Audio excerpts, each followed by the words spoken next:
जरत होई गर्मी में जवानी, बहुत होई पुरवैया असर करत होई समीज पर। सुना बर्फ के पानी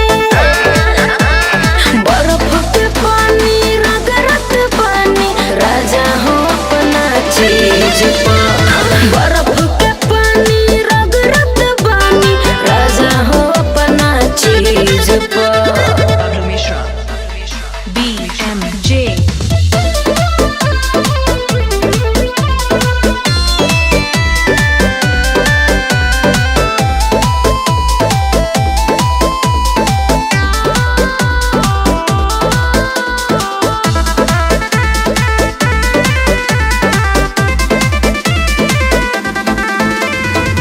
नागा तयागा पाछा दुनोरी भइले होई, जान तनी जान तहर पोखरी सुखैले होई।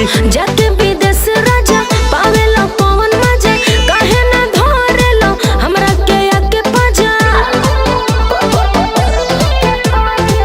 नागा तयागा पाछा दुनो ओरी भइले होई, जान तनी जान तहर पोखरी सुखैले होई। जाके विदेश राजा पावेलो पवन मजा, काहे ना धरेलो हमरा के आके पाजा। होता ना बर्दाश्त करानी भाता जवनिया फ्रीज पर।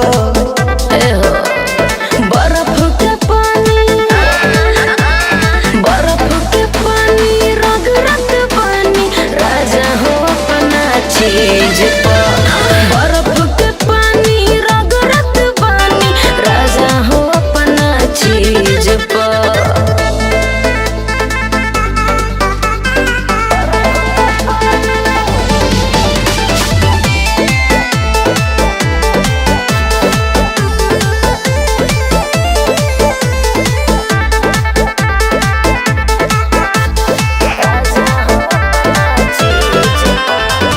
बुझत बहनी हो ना परेशानी हो, आई तो तोहर नेवान करब रानी हो। छोड़ो नौकरिया तू सैया संवरिया हो, सोनू देवर ना तो लूट ली लहरिया हो।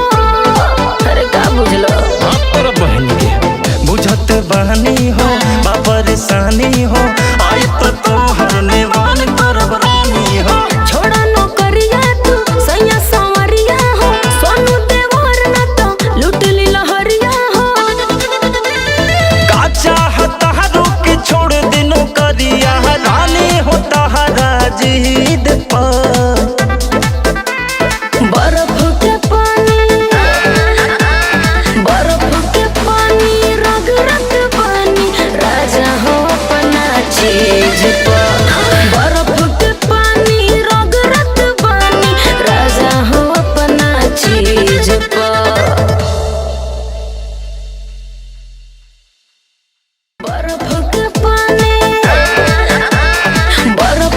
पानी रगड़त पानी राजा हो अपना चीज